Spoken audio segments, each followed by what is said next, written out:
Hello everyone, my name is Dustin and you are watching Steeplehead Studios. Today we're going to unbox these Celtic Warriors from Warlord Games. Now this is an older box set and I know a few people now have unboxed it. It's been seen around before, but I have not done an unboxing on it, so I'm just going to look at them and compare them with some other Celts that I do own.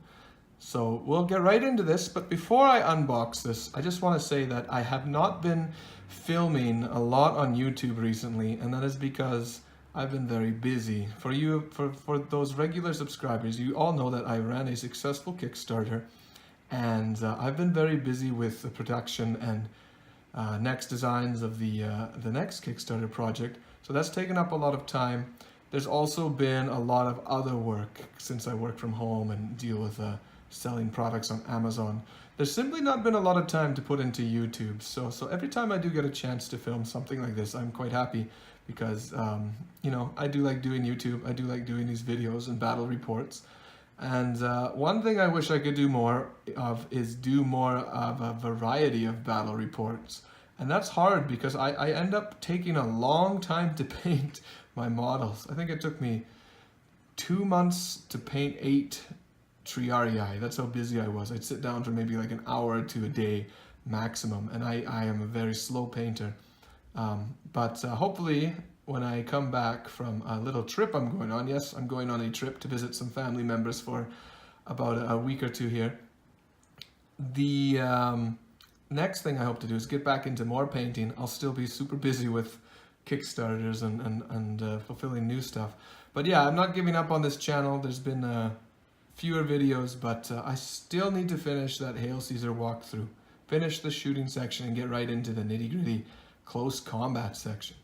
So anyways, that's just a quick update. Let's open up these Hail Caesar Celtic Warrior set here. Celts are some of my favorite models to paint. Let's see if I can one-hand this. It's always a challenge in my video. Oh, this was easy with one hand. Celts are always entertaining and fun to paint because they have so many like designs on their pants and a lot of plaid, a lot of different checkerboard kind of look you see on his shield there. Celts are fun because they're everywhere kind of in the vicinity of, let's say, Greece and ancient Rome. They are also part of so many conflicts that date back to like 500 BC. They invade Rome, they attack Rome, they join Hannibal in the Punic Wars, they invade Greece, they go to Galatia and get involved in Galatia, and all the Gauls there end up fighting in the Hellenistic realm. They're hired by Egyptians, they're mercenaries. So I love Celtic Warriors because Celtic Warriors can be used for so many different purposes, whether it's their own army or they're mercenaries in another army. They're just great models to have, and I just think everyone should have Celts in their army in one way or another. So if you're gonna do a bunch of classical and Hellenistic armies, you just need to have like a unit or two of Celts. So we're just gonna pull this open. Now I've only seen the Celts, well I've painted these guys before. I got the starter box when it was for Hail Caesar back when it was, what was it? It was Imperial Rome versus Gaul, which isn't really accurate. They've now changed it to the Roman invasion of Britain, which is much more accurate. And I think they've got special models in that pack now. One of my buddies, Gus, has that one. But yeah, in this pack you're getting 40 models, as it says there. It comes with water slide decals, and I've heard people say bad things about these ones, but I absolutely love these. These are some of my favorite decals to work with. So I have no grudge with these. You get all sorts of designs. You just have to cut them out carefully, water slide them onto these shields here. And I think they look great, always. So yeah, you get a bunch of decals in here. You get, how many are here? 1, 2, 3, 4, 5. 1, 2, 3. You get 25 decals in this pack here. And it's obviously not enough for 40 warriors, but the way they often depict these Celts is when they paint them up, is that they aren't all equipped with shields. You can see here that some of them are holding 2 items in both hands. Other people don't even have a weapon in the other hand at all. All right, so they don't all have to have shields. They're just a big mass of guys running towards the enemy. And you can see here, there you go. But anyway, that is it for the decals. Easy cutout water slide. things like that. Okay, so what do we get here? Let's see what we got for identical sprues and identify what they are exactly. So those look like they're identical. And these ones look like they're identical, and actually they all kind of look like they're identical. I thought there was a command sprue in here. I'm just going to take a closer look here and see what's going on.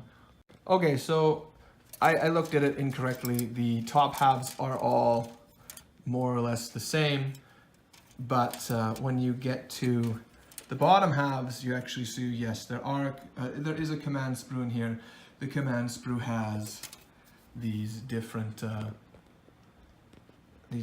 like there's a boar there, there's a deer there, an elk, whatever you want to call it, on their standards there. So yes, they do have a command sprue in there.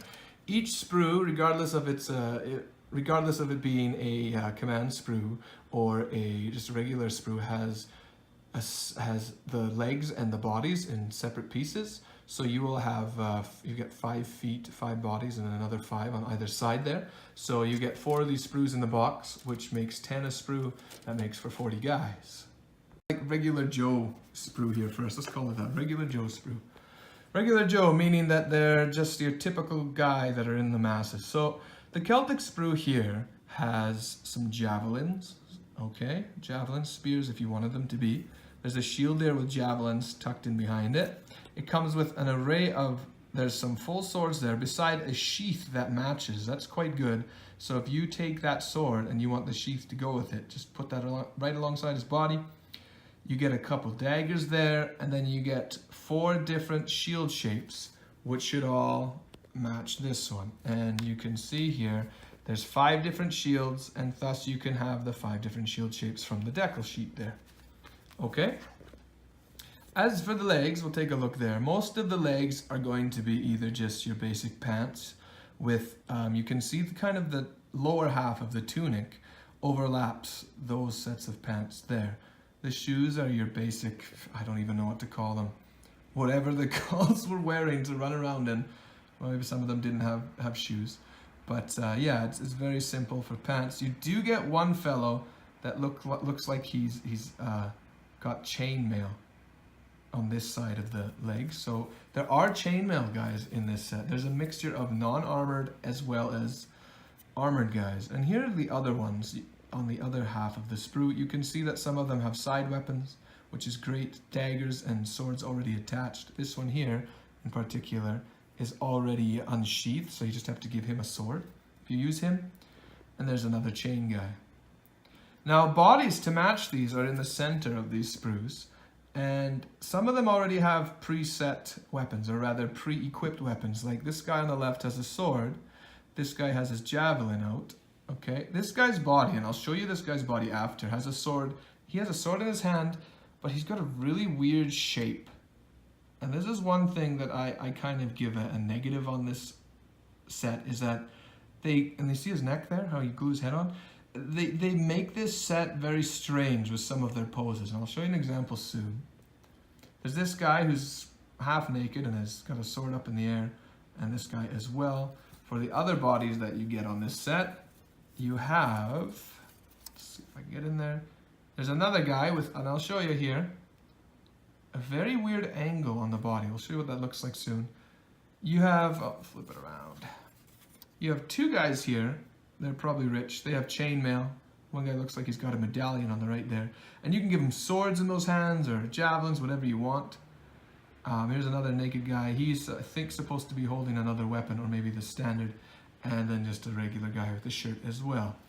For small details on these models, you'll notice here, and you probably noticed when I was looking at them, you can see they've got those brass or those bronze like neck chokers there, or those pieces they put around their neck. There's also on the guys without sleeves, they have bracelets and such. I guess a lot of the Celts wore bronze in that way. So Warlord Games designing these with their sculpts, they included those because that, I think, makes sense, and that's typically what they're described as, wearing this kind of jewelry to battle. Maybe it's good luck, or it's some sort of form of a protection, I'm not sure. I'll have to do more research on it. One other flaw I want to tell you guys that I think is a negative other than those bodies is, I want you to look at this guy's 6-pack. I'm going to see if I can get in close and if we can count, okay? Without shaking. Let's put it on an angle, And let's count how many muscles this guy has on his abs, okay? Get my head out of there, see if we can get it. Okay, this is the best I can do. I count 1, 2, 3. Is that bottom piece? That bottom piece of the abs almost looks like it's a fourth set of abs. And that's not just on that guy, I think. This guy as well here, he has it more obvious. Look, 1, 2, 3, 4. 4 sets of abs. These guys have 8 packs. They're not 6-pack warriors. These guys are packing 8-pack stomachs. These guys you do not mess with. I mean, they should have been able to overthrow Rome. And this guy's got more of the 6-pack. He's bent over. But, oh, let's check this one too. He's got the 8-pack going. He's got 1, 2, 3. He might even have 5. So one thing I don't like about this set is the amount of muscle they put in his stomach. I mean, I'll paint them and use them. I think they look great when they're painted up. But if you want to go right down to the smallest details, these guys are buffed. These guys do crunches and sit-ups and they work on their stomachs. Like you can't compare. Like Romans are fat compared to these guys. Come on. Look at the heads here. Now, the heads have all sorts of kind of armor. We'll look at these guys that are looking at us front. And you get a whole bunch of different Celtic style helmets. This guy here is a strange one to me because he almost looks like he's wearing, I almost want to say that's more of a Roman helmet, but you know, the Romans borrowed a lot of their gear from so many different tribes and groups. So maybe the Celts did kind of have this helmet before the Romans did. Regardless, I'll still use it. It looks cool. You see his mustache? The thing about Gauls is you gotta have epic mustaches on them. And all of these guys represent this very well. I was gonna try and put my elbow on the table to prevent shaking. I don't know if that helped or not. And then there's this guy on the right here. He's just got he's almost like he's Socrates or Aristotle or something. He's got a lot of facial hair going for him. I always used that head when I built these Gauls before because you just gotta use all of them, I think. On the other side, you have again variations of the helmets. You've got a whole bunch of different hairstyles. Angry looking guys shouting for on the left there. I just love their mustaches. Celts without mustaches they're not really Celts. Don't tell them I said that. And then you do get a few guys that don't have the facial hair. They must be really young. And then you get some braided hair going. This guy's bald at the top with his mustache. You can't, come on, stop doing this to me. It looks like they put 2 identical heads there. But yeah, you just get such an array of different heads in here. You get armored guys that maybe are a little more rich than the others. And then you just get some of your, let's call them regular Joe guys again, who have very simple, basic heads. They almost, and I want to find the one head here. Okay, they've made it very, let's say, Gaul-esque. Like, they've got the mustache and the typical kind of facial hair, the stereotypical facial hair that you'd see on the fellows. This sprue that I showed you here, is this plastic one, is the basis of all other barbarian warriors from Warlord games, okay? So if you buy the Britain box set, you're going to get this exact same sprue in it, but they're going to give you metal upgrades. They're going to give you different shields and different heads, maybe weapons, I don't remember. But there's metal pieces in there that upgrade them to be Britons. If you get the Dacian box set, they're going to give you these same plastic sprues, but give you metal pieces to upgrade them to look like Dacians, okay?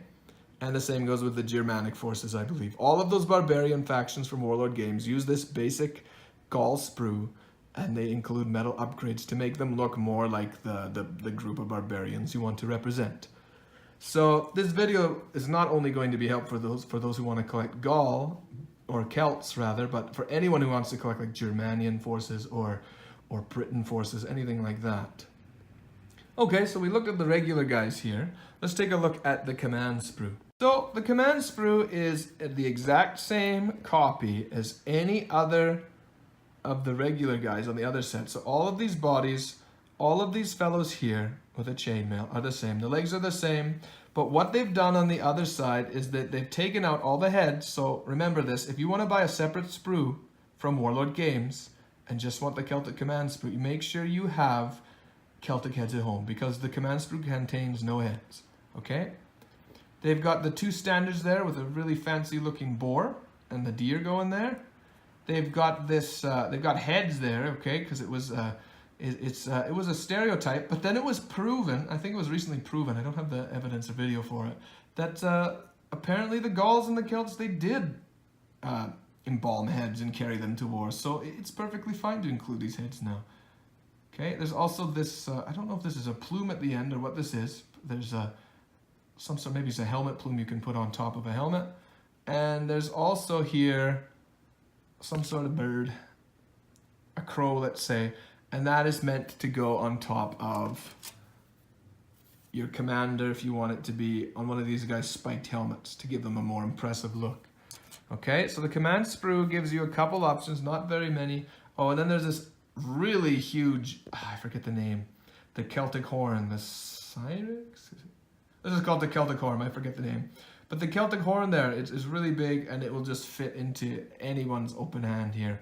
I typically gave it to, where is he, this guy here? I typically gave it to that guy because he's got his hand upright and he just is holding it forward. So yeah, that's it. That's not much of a difference between the command sprue and the regular guy's sprue. They just put on some extra things and took out the heads.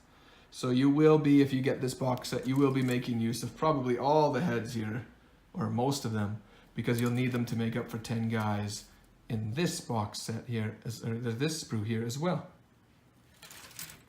Like I said, there are some flaws with this kit, I personally think. This is, first of all, to say, this is my favorite Celtic kit out there, despite its flaws. People say Victrix is better. I don't own Victrix, but for size and matching against other models, Warlord has just always been my go-to. But yeah, like I said, the abs on some of these guys are over-exemplified with their 8 or 10 packs. They're pretty massive. There's mostly only swords in this kit for their main weapon. I don't know how accurate that was, but I've always studied or learned that swords at some point in time were a rarity and only noble folk carried them around. I don't know if that's true for the Celts here. And I know in the later medieval era, it was very common for almost anyone to have a sword, or so I've told. You guys can correct me if I'm wrong on that. My history might be off. But there's not a lot of variation in this kit if you want like clubs or axes or spears or anything. It's basically simple javelins and swords. That's your only weapon option. So if you do have extra weapons you want to add, they do give you a couple free hands here. Unfortunately, none of the free hands, except for the chainmail fellows, are open to other weapons, save the sword and the spears or the javelins there. If you do get the Germanic or the other packs, I think they do give you other weapon options in there. So that's just something to keep in mind. If you wanted to have like clubs or something included, you could get some Germans and from Warlord games and give them the clubs and still call them Celts if you wanted to. Maybe they're a hybrid tribe or something, like a Celtic Germanic tribe like the Belgae or something like that. The second thing I want to do is talk about the awkward posing in some of these kits. You have to glue the legs to the midsection of these bodies, so you're going to have to be careful. You're going to have to be careful when you're gluing them so you don't make them crooked, and you want to make them as straight as possible. And then there was, as I was saying before, were these really strangely shaped, bent over bodies. Okay, I'm going to show you the art here again on the back of this picture. Do you notice here that some of the guys are crouched down like that? That's fine. You're going to have to try and match the legs to fit properly between the body and the legs like that. But then you get this guy who's bent right over. He looks like he's gonna fall over. And you get this guy way back here who's crouched right down. Like, I don't... They actually did a really good job on putting these guys together, so maybe I'm not as good as putting them together. But I'll show you some of my older guys here. These guys broke from an old set, and I'm trying to recover them on single basis. But when I tried to glue this guy together, you can see it's an old paint job. he bent right down like that. So, I mean, when he's charging, his head is completely down, and there's no way I can put his head up any higher. He's in a full-blown dash towards the enemy with his head down. And I don't know if that's proper or a good pose or what, but a lot of people don't like this, and I am too not really a big fan of this bent over kind of look. I mean, I will use them and probably put these guys in the middle or the back of the Celtic, or in the front where they should be, I guess. But I guess it kind of looks like he's charging forward. Is he gonna jump at the enemy? Is he gonna do a barrel roll at them? I don't know. But a lot of people, and myself included, don't like this, or at least kind of feel like, yeah, why is this pose in here? So that's just my critique. You might like it, but I don't think it's not the best idea, I think, for these kind of kits. I kind of wish they were all more like this guy here. This is another one that I did up some time ago. Again, an older paint job that I've changed. But you can see I've repaired them there because they broke. You can see the shine on the belt where the glue was, or the glue kind of overlapped. I screwed it up. But you can see when they're painted how the top matches the bottom skirt there on the pants. And you also have to watch that when you put them together, you want to match them. Like, obviously you don't want to take the guy with the chain kind of lower half, and I'll show you here on the pants. This guy here has chainmail. So when you put them together, you're just gonna have to be wary, unless you want to give him like a chain skirt. Like, you don't want to put that on that guy there. You'd want to have the chain bodies with the chainmail, because it's supposed to be one piece, right? So, but yeah, these are just two guys. Like I said, I'm recovering, putting them in like a skirmish kind of mode, or maybe put them in a warband later to make use of. But and now I also, since they are up, I want to show you guys. I don't have any Victrix models. I wish I had a couple just to share with you.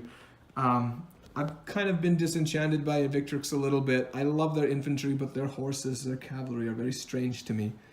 And I'm kind of scared to get their Celtic infantry because I'm not really sure how well they'll sit next to Warlord's infantry. But here's a Wargames Factory kilt that I put together. Obviously, the guy on the right is kind of bent over, but I think for the size, it does kind of look like the Warlord fellow there has a bigger, maybe a wider head. The head size really doesn't matter, but for me, there are slight proportion differences and strange proportions, like the abs in the Warlord fellows, and then Wargames Factory being some of the first plastic infantry out there for historics. Their proportions are all over the place. But that's just to give you an idea that here, that the Wargames Factory guys, if you have them next to Warlord Games kilts, aren't so bad. I mean, if you kept them in separate units, they'd be fine. Spear-wise, you can see I gave him a Warlord spear here. I just thought it was a better size. But yeah, that's just a quick comparison of the different kind of Wargames Factory and the sizes there. The Wargames Factory might be a bit bigger. Actually, if you look at this guy's arm, he's got a massive throwing arm, and then his shield arm is considerably smaller. So he obviously throws a lot at the gym, or he plays the discus a lot in the Forest of Gaul, I don't know. But yeah, that's just a quick comparison. Like I said, I don't have Victrix, which is sad, but I may get some in the future. If I do, I'll share them as well. But yeah, that is my quick video. But yeah, that is my video on the Hail Caesar Warlord Games Celtic Warriors. I think it's a great box. I think for the amount of guys you get it, it's a good deal. Like I said, the only problem being with the abs, there's kind of odd poses sometimes, a little difficult to put together. And also, I guess I should also say, I noticed a lot of their spears are a little flimsy. I don't think they're too thick or too thin, but I found that they've broken quite easily on me in the past. Especially with my friends Graham, he has a lot of these and his always seem to pop off. So yeah, do be careful with their shields and stuff, because I think are a little flimsy on for plastics here. So, but yeah, thank you all for watching. As I said, I will be going away for a little bit here, but I will be back, and I really want to get the Hail Caesar walkthrough done, and that'll be, I think, the project I need to do when I'm fully settled and done all this busy Kickstarter work I've been trying to fulfill.